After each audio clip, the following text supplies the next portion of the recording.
dibentuklah tim pemberantasan korupsi TPK. Ya, ini sudah zaman Orde Baru. Saat tahun 70 diprotes oleh mahasiswa dengan pelajar karena ternyata BUMN itu penuh dengan korupsi, akhirnya dibubarkan TPK, dibentuk Komisi 4. Di sana ada Bung Hatta, mantan Perdana Menteri Wilopo, ya, ada Pak Kasimo juga Prof. Yohanes. Banyak temuannya tapi tidak ditindaklanjuti. Nah, inilah sejarah bangsa kita. Kemudian lanjut lagi ada OPSTIP, ya, operasi tertib. Ini merujuk Undang-Undang 71 tentang pemberantasan tindak pidana korupsi. Yang mana setelah itu ada Impres, ya, tahun 77. Waktu tahun 71 kita ingat ada Pak Hugeng jadi Kapolri, bagaimana penyelundupan mobil mewah, tapi itu juga tidak ditindaklanjuti. Malah Pak Hugengnya ditawar-tawari untuk jadi duta besar berkali-kali, tapi beliau tidak mau. Kemudian pada zaman reformasi, jadi dari tahun 1977 ke 1999, jadi ada 20 tahun itu para koruptor enak-enak. Nah, muncul zaman Habibie. Nah, di sana muncul lagi Undang-Undang tahun 99 tentang pemerintahan yang bersih dan bebas dari korupsi, kolusi dan nepotisme. Terus ditambah ada KPKPN, ada KPPU, kemudian lahir juga lembaga ombudsman dan seterusnya. Pada saat Gus Dur jadi presiden, dibentuk TGPTK, ya. Jadi tim gabungan pemberantasan tindak pidana korupsi. Itu tahun 2000. Kemudian di sana tersandung BLBI tidak bisa lagi diusut. Ya, karena ditolak oleh Jaksa Agung dengan Hakim Agung. Kemudian ada juga kasus konglomerat. Ini kita tidak perlu ungkap-ungkap, yang jelas sejarah ini semua ada catat, ya, di media sosial bisa dilihat. Berikutnya ada KPKPN, Komisi Pemeriksa Kekayaan Penyelenggara Negara. Ya, ini tahun 99 juga. Ya. Di sana muncul, akhirnya dilebur menjadi Komisi Pemberantasan Korupsi dengan Undang-Undang Nomor 30 2002 yang endingnya pada tahun 2019 yang lalu lahir Undang-Undang 19 2019 yang ada momen demonya. Nah, itu perjalanan bangsa kita. Kemudian dari tahun itu muncul kabinet baru. Ya, kita ingat waktu Presiden Jokowi menjabat yang kedua, ada 7 perintah untuk Kabinet Indonesia Maju. Di antara 7 itu ada, pertama adalah jangan korupsi. Ya, ciptakan sistem yang menutup celah terjadinya korupsi. Itu harapan dari Presiden Jokowi. Kemudian kita juga harus lihat, tadi oleh bapak-bapak narasumber sebelumnya sudah mengungkap bagaimana ada nuansa-nuansa korupsi. Saya ingin memperjelas, sewaktu tanggal 23 Desember yang lalu, ini tahun ini 23 Desember yang lalu, diluncurkan ada namanya SPI, Survei Penilaian Integritas. Ada 98 kementerian, kemudian ada 34 provinsi, ada 508 kabupaten kota, itu disurvei dengan sampel responden sekitar 225.000. Nah, dari sana akan kelihatan bagaimana integritas orang-orang Indonesia. Kemudian kita juga ingat sewaktu Perman Pang RB ya, meluncurkan bahwa ada 8 rawan korupsi. Jadi ada 8 proses-proses di mana rawan korupsi. Saya harus sampaikan ini, jadi saya bicara dulu ini sejarah korupsi dengan yang kita sekarang hadapi, sebelum saya bicara mengenai Pancasilanya. Pertama adalah dalam perencanaan anggaran.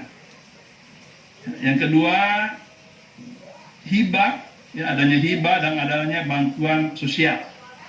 Yang ketiga adalah pajak dan retribusi. Yang keempat, pengadaan jasa dan barang.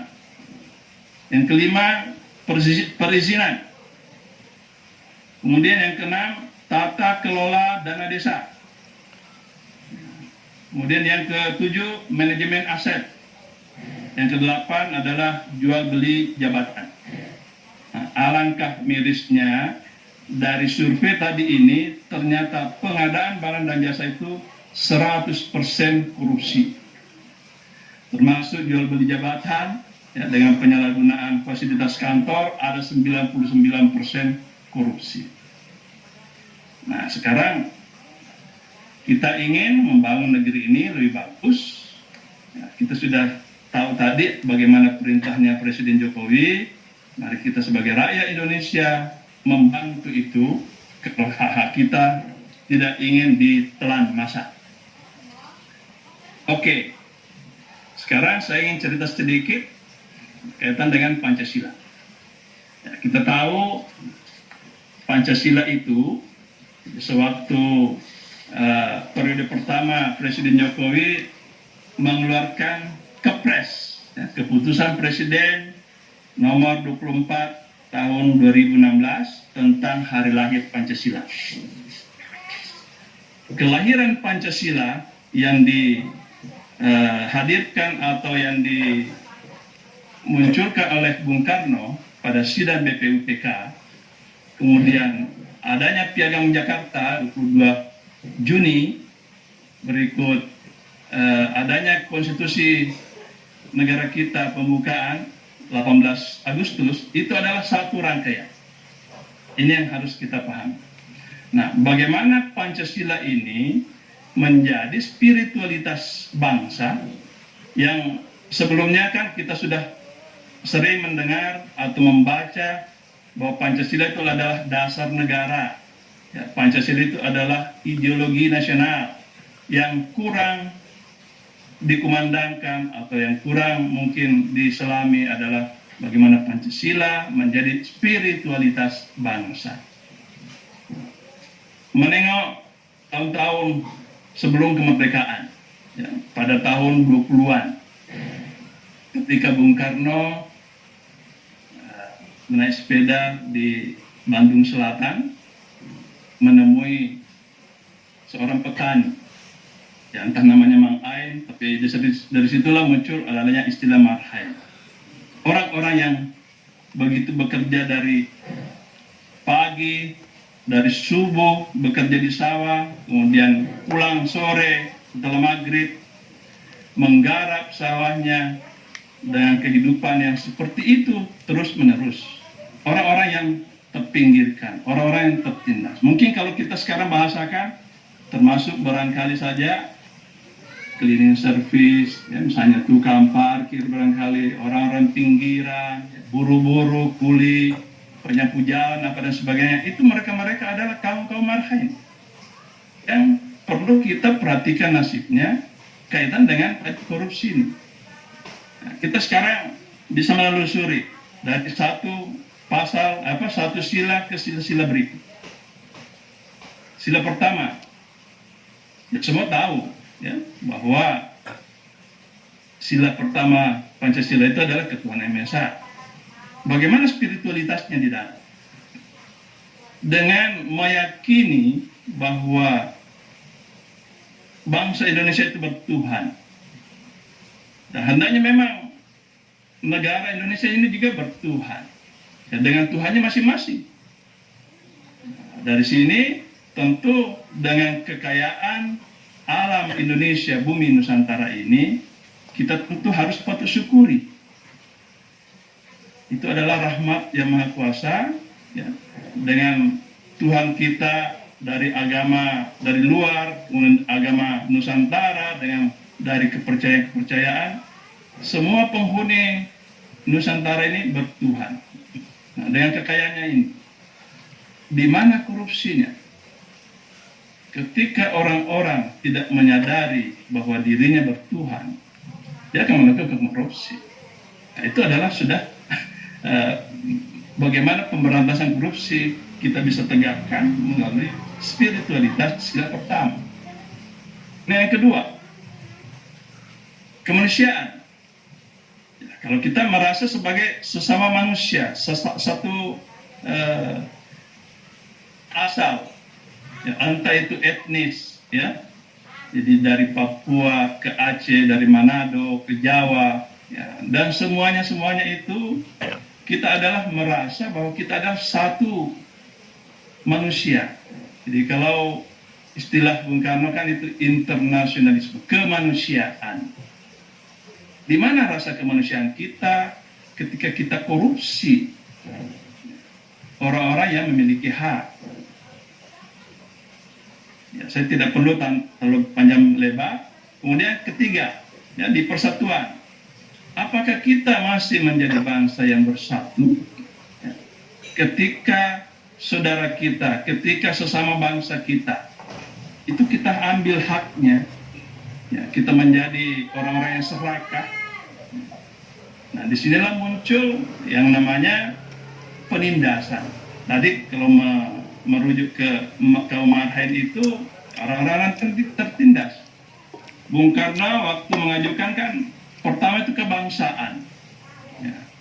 Jadi dari tahun 20-an tadi, kemudian tahun 30-an Bung Karno di ND sana menggali Pancasila itu, kemudian tahun 40-an dihadapkanlah, dikemukakanlah pertama adalah kebangsaan untuk membangkitkan kesadaran bangsanya merdeka dari penjajahan, merdeka dari imperialisme, merdeka dari kolonialisme, merdeka dari kapitalisme, ya, dan seterusnya.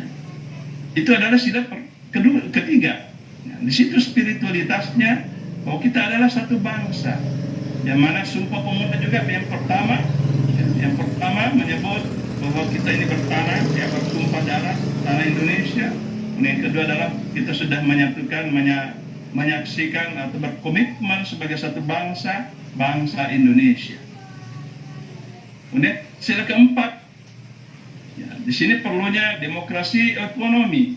Ya, tadi sudah dijelaskan oleh narasumber sebelumnya. Kita perlu juga bangun demokrasi politik. Nah, dari situ kita bermusyawarah. Ya. Di dalam permusyawaratan ini, di dalam perwakilan ini, di mana nilai spiritualitasnya bahwa hendaknya bangsa Indonesia ini perlu gotong royong. Ya, kita perlu gotong royong.